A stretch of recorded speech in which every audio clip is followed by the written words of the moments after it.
Before my parents died, they arranged a marriage for me, Diana as Turlin, to marry the powerful tycoon Jackson Fowler, who was rumored to be infertile. The day I received the marriage contract, strange floating comments suddenly appeared before my eyes. Female lead, you absolutely cannot marry him. Jackson is not only infertile, but he's also a violent maniac. If you marry him, you'll be tortured to death. Run away. Julius is the one who truly loves you. Elope with him. Julius Johnston grabbed my hand and gazed at me with deep affection. Diana, let's leave together. This marriage is too dangerous. Why don't we have your family's maid Paige Evans marry in your place? She grew up with you and knows all your mannerisms. No one will notice the difference. In my previous life, I was deceived by the affection in his eyes and those floating comments, choosing to elope with him. But the final result was watching Paige take my identity, bear Jackson a son, and inherit billions in family wealth. In the end, Julius held Paige close while tying boulders to my body and kicking me into the ocean. Julius said smugly, from now on, she's Diana. You fool will stay at the bottom of the sea forever. I watched helplessly as sharks tore at my flesh bit by bit, the excruciating pain lasting until only white bones remained on the ocean floor. After my rebirth, I finally understood, those floating comments were all fake, carefully orchestrated traps set by Julius. Facing Julius's request to elope again, I sneered coldly, ignoring the floating comments before my eyes. I'm not someone to be bullied. I'm definitely going through with this marriage. On the wedding day, I put on the diamond wedding dress Jackson had sent, arranged my veil, and waited quietly for him to come get me. Unexpectedly, Julius arrived first. He grabbed my hand and yanked off my veil. Diana, let's elope, okay? This is the last chance. I really can't bear to watch you jump into a pit of fire. Jackson is just an infertile pervert. Only I truly love you. I snatched back my veil and said coldly, leave. There's only one person I'm marrying, and that's Jackson. The floating comments went crazy again. Female lead, wake up. Marrying him means being tortured by a pervert. Don't be stupid, female lead. Missing such a good man like Julius will make you regret it forever. Looking at these familiar phrases,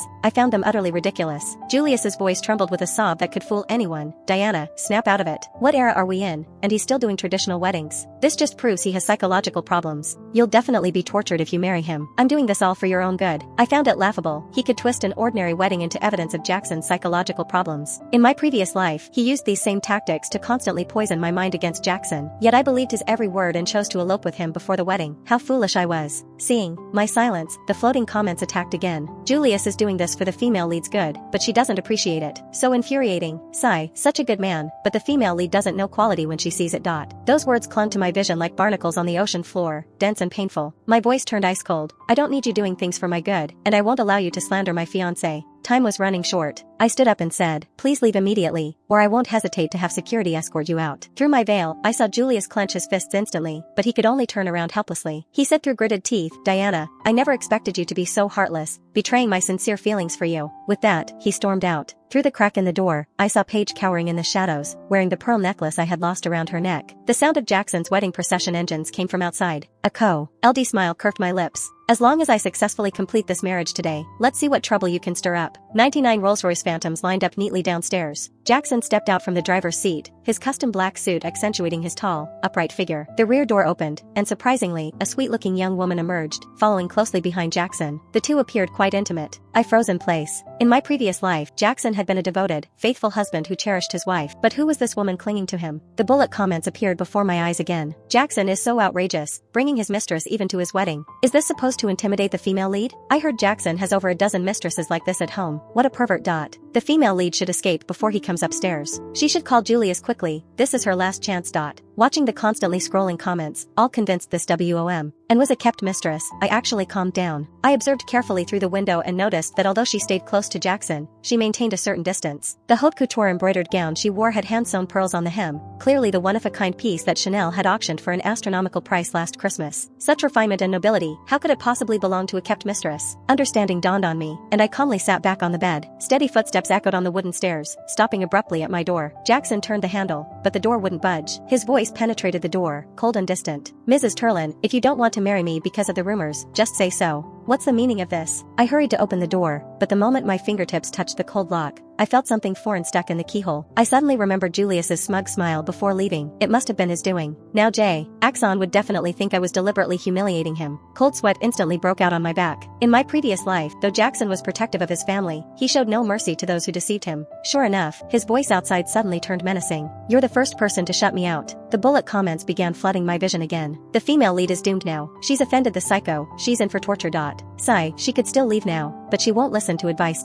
Watching the gloating comments, I took a deep breath. A mere door thinks it can trap me? I'm someone who's died once. I gripped my dress hem, stepped back 3 paces, then charged forward and kicked the door open with all my might. Crash! The door thundered to the ground, drawing gasps of amazement from everyone at the entrance. Momentum carried me forward uncontrollably toward Jackson, but his warm palms caught me steadily. I slowly lifted my eyes to meet his gaze. In his pupil, an emotion like starlight flickered and vanished. My ears burned red with embarrassment. I hastily pulled down my veil and said, "Mr. Fowler, you're overthinking this. The door was just broken. Being able to marry you is my good fortune." His low chuckle suddenly resonated in my ear, carrying an alluring undertone. "You're quite different from the rumors." I pursed my lips, thinking to myself, "You're quite different from the rumors too." The girl beside me suddenly burst into applause, breaking the delicate atmosphere. She linked her arm intimately with mine and said, "You're quite impressive, making such a memorable first impression with spaghetti. I'm Caroline Fowler. I approve of you." So she was Jackson's sister. I breathed a sigh of relief. Before I could speak, Jackson had already striden over with his long legs, raising his hand to lightly tap Caroline's head. "Mind your manners." When he turned to me, his expression became serious as he pulled out a brocade box from his jacket. Grandfather instructed that we exchange bracelets before the wedding ceremony to fulfill one of his wishes. I instinctively reached for my wrist, only to touch cold, empty air. My heart skipped a beat. I had clearly been wearing it on my wrist this morning. When did it disappear? In my panic, I looked up and met Jackson's suddenly cold gaze. He stepped closer, his fingertips lifting my chin as his voice turned dangerously low. "Mrs. Turlin has always been timid and shy, yet now she's showing her claws. I'm curious, has your personality changed, or have you been replaced?" I kept backing away, my throat tightening, not knowing how to explain. I was someone who had died once, of course I would change. If I didn't become brave, how could I reclaim the life that rightfully belonged to me? But rebirth was such an absurd and bizarre thing, who would believe it? Just as I found myself cornered, the floating comments appeared before my eyes again. Female lead, just admit you're fake already. Ma, you can still save your life. Female lead, why aren't you running, waiting to be tortured by the psycho? I gripped my skirt tightly and shook my head, taking a deep breath. I am Diana, and I can prove it. Oh? He raised an eyebrow, his lips curving slightly. How will you prove it? My mind raced. Jackson and I had never met before, so naturally he wouldn't recognize me, but his grandfather Emmett Fowler had seen me. According to my parents, he had even held me the day I was born. I said, "Mr. Fowler, when I was born, your grandfather praised the red birthmark on my chest, saying it was beautiful, like a blooming rose." I paused, swallowing the nervousness in my throat. "If I show you the birthmark on my chest, that should prove I'm Diana, right?" I sighed with relief, never imagining that one day I'd have to prove to someone that I was myself. Jackson narrowed his eyes, his lips curving. I did hear him mention that. He released my chin, his slender fingers casually adjusting his cuffs. However, undressing in front of everyone, "Mrs. Turlin, your frankness truly opens my eyes." My cheeks instantly flushed red. "That's not what I meant." Just as I was struggling with this dilemma, Julius's voice came from behind me. "Mr. Fowler, there's no need to look. This is the real Mrs. Turlin. The bracelet is proof." Julius placed his fingertips on Paige's shoulder, pushing her forward, and there on her wrist was unmistakably the bracelet.